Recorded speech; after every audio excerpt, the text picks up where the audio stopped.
उन्हें लगा कि शायद ये ज्यादा हो जाएगा।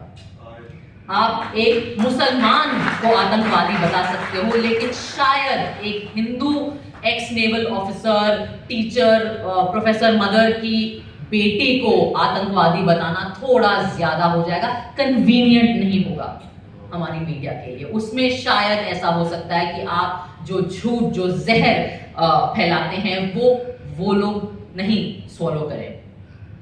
ऐसा लगता है कि हमारी न्याय व्यवस्था भूल गई है कि कितने सालों से ये लोग जेल में बिना बेल के, बिना ट्रायल शुरू हुए पड़े हुए हैं। तो मैं आज इस मंच के माध्यम से हमारी न्याय व्यवस्था को याद दिलाना चाहती हूँ कि 4 साल कितना लंबा वक्त होता है। सितंबर 2020 में उमर गिरफ्तार हुए थे। तब से कोविड के 3 वेव आकर चले गए हैं। 3-4 अलग वेरिएंट निकल के आ गए हैं इस बीमारी के। उनके इलाज भी लगभग आ गए हैं, पता चल गए हैं। 4 साल में मैं अपने फहाद, जो मेरे अब पति हैं, उनसे मिली।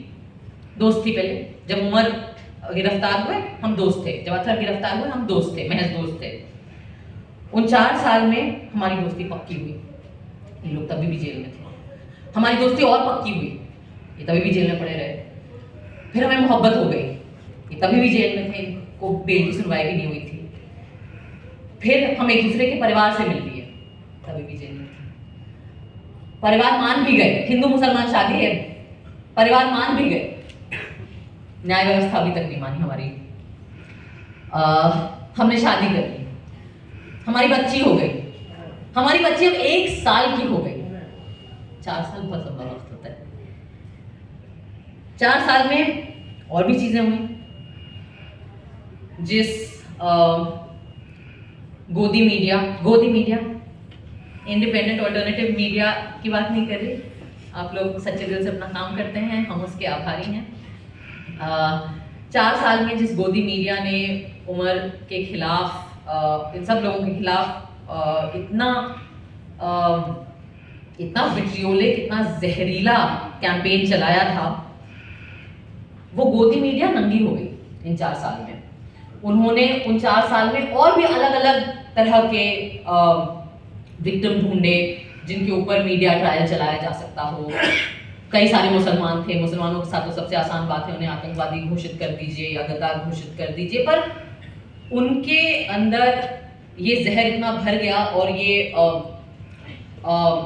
ब्लड लस्ट, मैं कहूँगी एक्चुअली वही शब्द होना चाहिए, कि ये जो भूख है एक तरीके से खून की, एक्चुअली वो इतनी आउट ऑफ कंट्रोल हो गई कि वो मुसलमानों को छोड़ के और लोगों पर भी आ गए, बॉलीवुड पर भी आ गए। रिया चक्रवर्ती भी मिल गई उन्हें, शाहरुख खान के बेटे को भी न बख्शा उन्होंने, और तमाम ऐसे लोग। लेकिन इस पूरी प्रक्रिया में हुआ ये कि इन 4 साल में वो भी नंगे हो गए।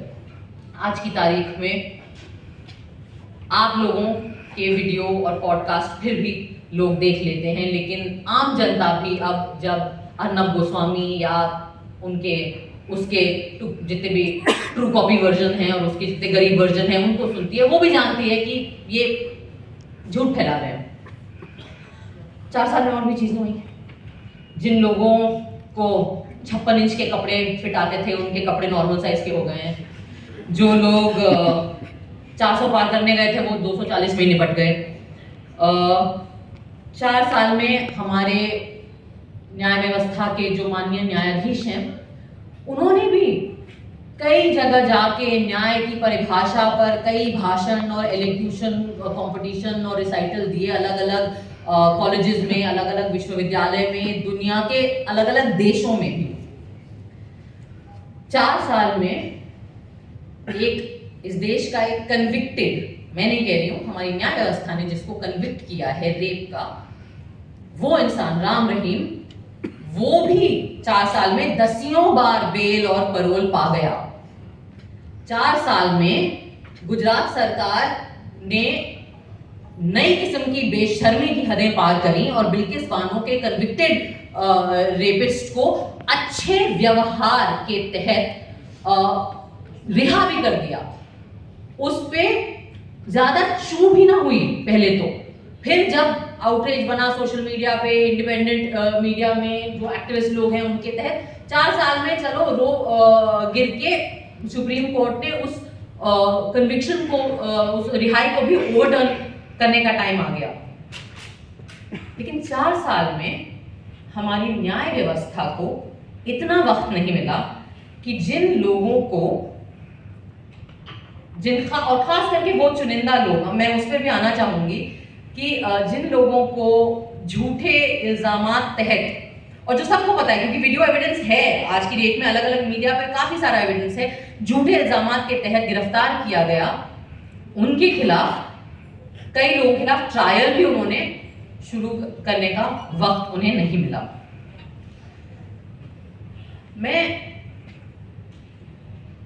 मैं ये आज जो मेरी बातें हैं, मैं वो हमारे देश की न्याय व्यवस्था से इसीलिए करना चाहती हूँ क्योंकि इस रूम में जो लोग हैं वो तो आधे लोग तो परिवार वाले हैं, वो खुद पीड़ित हैं इस नाइंसाफी के। बाकी लोग जो एक्टिविस्ट हैं उन बेचारों को तो जिंदगियां गुजर गई आवाज उठाते उठाते।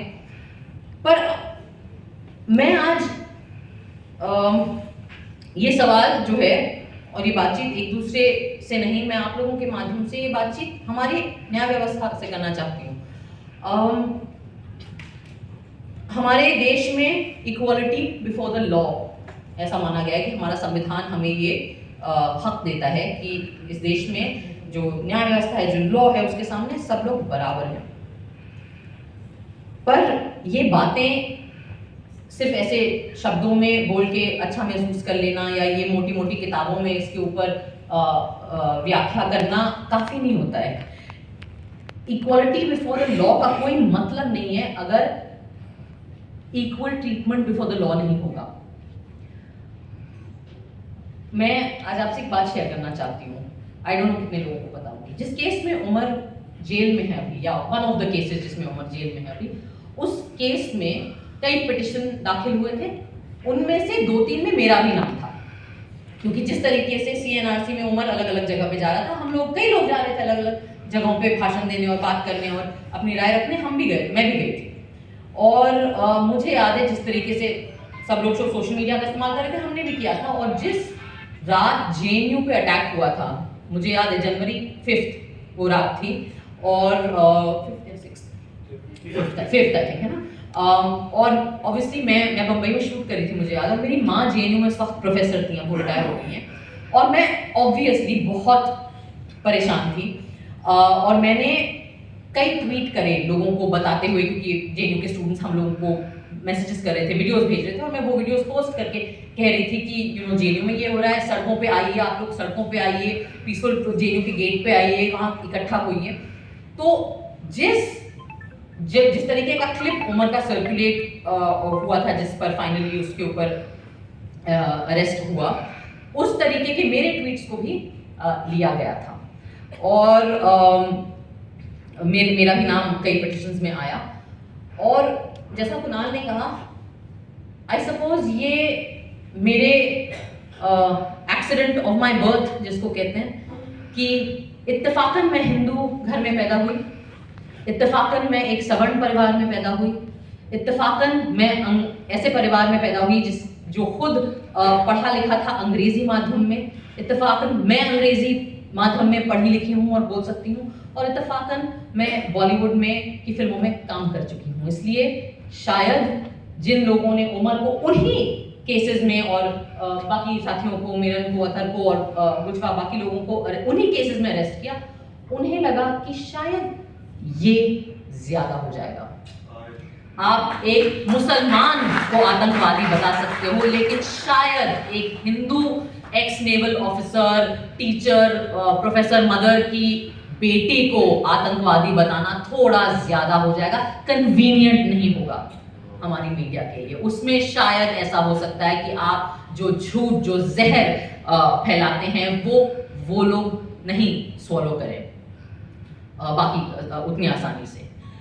तो मुझे अक्सर लोग बोलते हैं कि क्यों तुम इतना चपड़ चपड़ बोलती हो, तुम चुप क्यों नहीं रह सकती हो, तुम्हें अपनी फिल्मों में काम करने में तुम क्यों संतुष्ट नहीं हो, तुम्हें क्या ज़रूरत है कि हर मुद्दे पे, हर ऐसे सामाजिक मुद्दे पे, पॉलिटिकल मुद्दे पे, न्याय के मुद्दे पे तुम अपना मुंह उठा के बात करती हो। और मेरा जवाब हमेशा यही होता है, क्योंकि मैं इसलिए आज आज़ाद घूम रही हूँ, यहाँ पे स्वतंत्र हूँ, अपनी ज़िंदगी जी रही हूँ, अपनी बच्चे की बर्थडे पार्टी मना रही हूँ, बढ़िया शादी करी मैंने, ढोल बजवाए, क्योंकि इत्तेफाकन मुझे एक प्रिविलेज मिल गया मेरी आइडेंटिटी का, और वो जो मेरा प्रिविलेज है वो अब मेरी जिम्मेदारी है कि जिन लोगों को इत्तेफाकन, जिनके नाम मुझसे अलग हैं, या जो मुसलमान नाम हैं, या जो दलित नाम है, या जो माइनॉरिटी के नाम हैं, और उनके ऊपर अगर जुल्म हो, तो मुझे जो चीज़ जो मेरी रक्षा कर रही है,